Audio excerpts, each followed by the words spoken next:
فطرت کے حسین نظاروں سے مزین اس باغ کے ہر ایک درخت پر آم ہی آم لدے نظر آ رہے تھے۔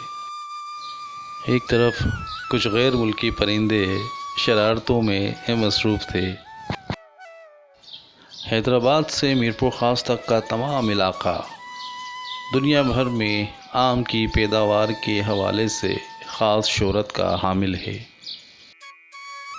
اس علاقے کی خاص سوغات سندھڑی آم ہے جو پوری دنیا میں مشہور ہے۔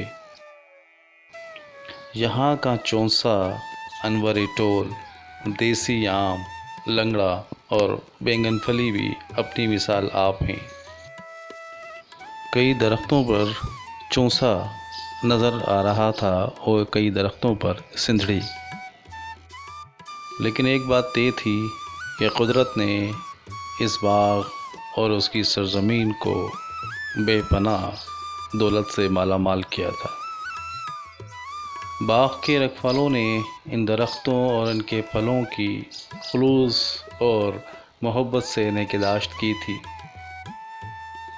جس کا اثر ہر ایک پھل پر نظر آ رہا تھا۔ آم کے باغبانوں کا خیال ہے کہ اگر موسم سازگار ہو تو آم کی پیداوار کئی گنا بڑھ جاتی ہے۔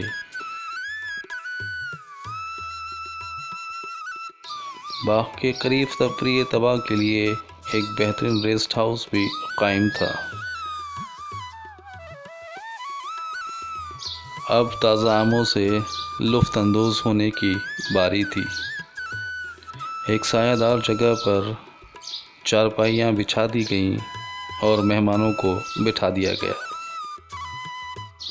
اب پیڑ کے پکے تازہ آم کھانے کا دور شروع ہوا۔ آم کے باغ میں بیٹھ کر آم کھانے کا مزہ ناقابل فراموش تھا۔ مہمان کافی دیر تک خوش گپیاں کرتے رہے اور باغ کی سیر بھی کرتے رہے۔ ساتھ ہی جامن کے درخت بھی لگے تھے اور ان پر تازہ تازہ جامن لگی ہوئی تھی، جسے توڑ کر کھانے کا اپنا ہی مزہ تھا۔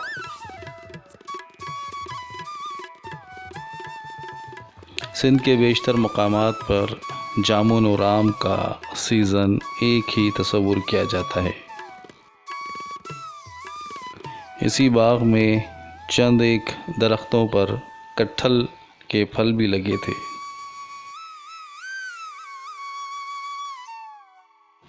ایک طرف کیلے کا طویل باغ بھی تھا، جس میں کیلے کی فصل تیار ہوتی نظر آ رہی تھی۔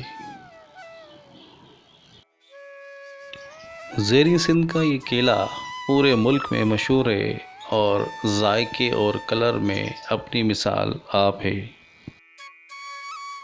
کچے کیلوں کو یہاں سے اتار کر اسٹور میں پکایا جاتا ہے اور کھانے کے لیے قابل بنایا جاتا ہے۔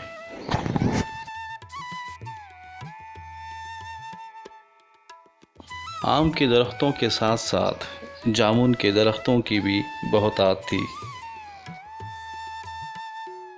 لوگ تفریح کے ساتھ ساتھ سیلفیاں بھی لیتے رہے اور جامن کے درختوں سے تازہ تازہ جامن توڑ کر بھی کھاتے رہے۔ سخت گرمیوں کے موسم میں آم اور جامن کے باغات میں تازہ پھلوں کا ذائقہ ایک یادگار تجربہ ثابت ہوا۔ میں ہوں صابر فیاض اور آپ دیکھ رہے ہیں میرا یوٹیوب چینل تاریخ کا نیا سفر۔